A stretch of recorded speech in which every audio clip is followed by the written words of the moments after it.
Hello my internet chums, this is Dan from Blotworks.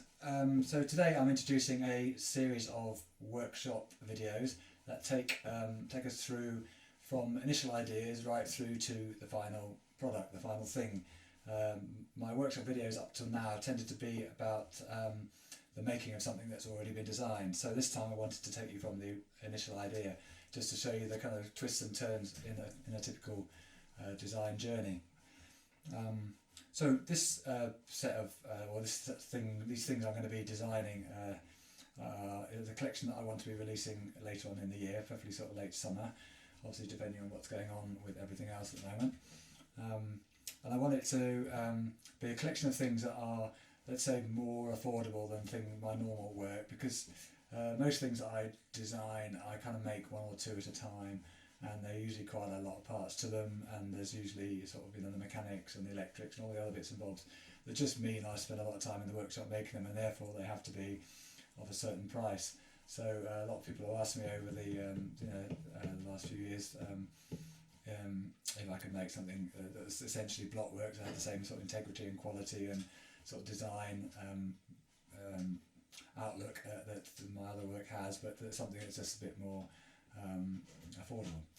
So that's the plan, and it's also something I want to be able to make rather than making one or two of it at a time.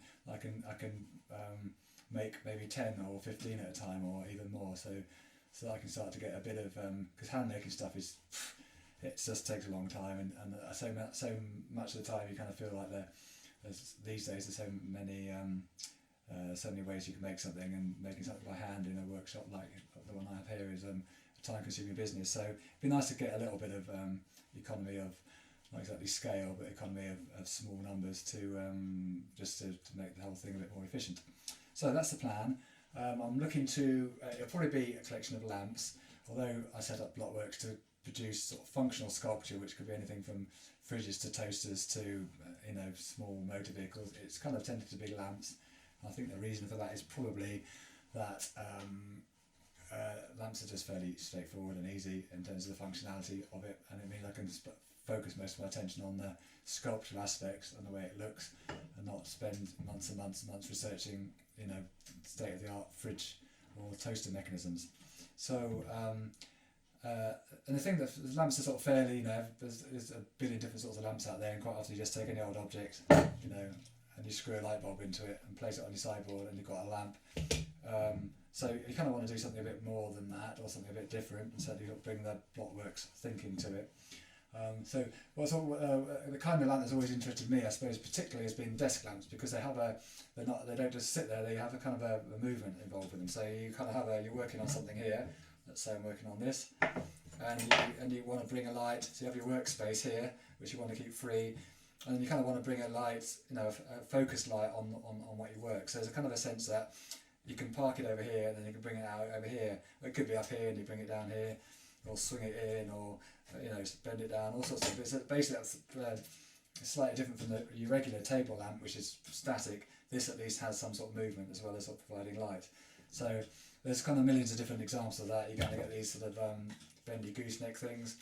These are very sort of little LED lights, but you can see they can position them where you want, and there's all sorts of different versions of that. Of course, angle poise is another one, which is your classic, beautiful, engineered, just everything's beautiful about it, and are timeless and will last forever, and they're kind of, in a way, they're the one to shoot for.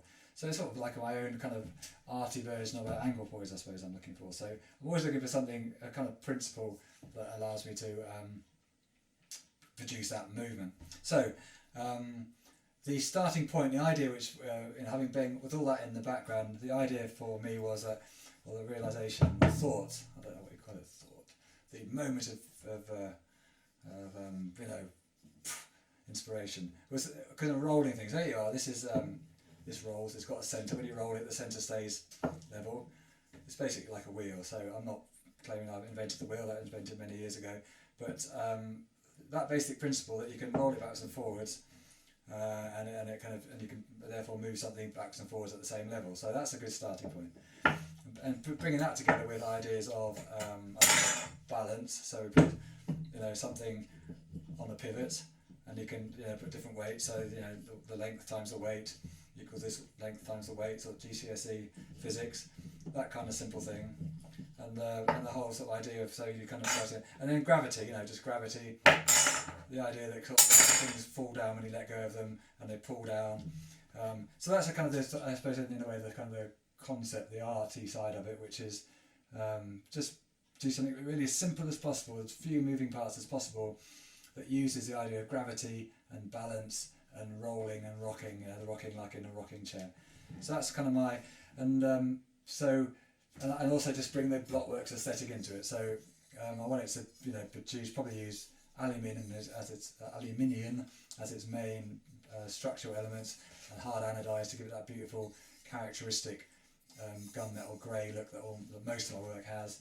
Then combine that with oak or similar kind of fairly light or medium wood, which is my sort of classic palette, together with a bit of brass, as you see here, a little bit of stainless steel, maybe like my ruler, all that in there. That's aluminium actually in the middle of that.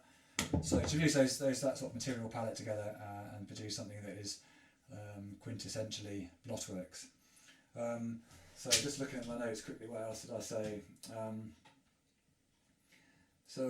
Well, that's kind of all I want to say for this one. Just trying to keep it to below 5 minutes, and it's already 6.5 minutes.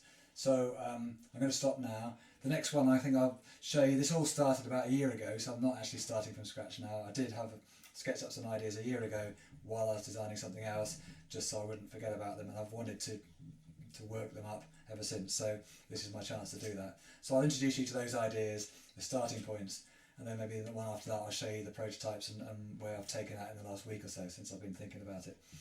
We'll take it from there. So thank you very much for listening again. I will do another one of these probably in the next couple of days. Hope you're all, you know, managing okay with all this battening down and isolating and what have you. Tough times, interesting times, but for someone like me it kind of suits me quite well, as I can just quietly get on with stuff. But I know there's a lot of people out there for which it is not nearly so easy. So my thoughts go out to you. All the best, and I'll speak to you very soon. Thanks for listening. Bye.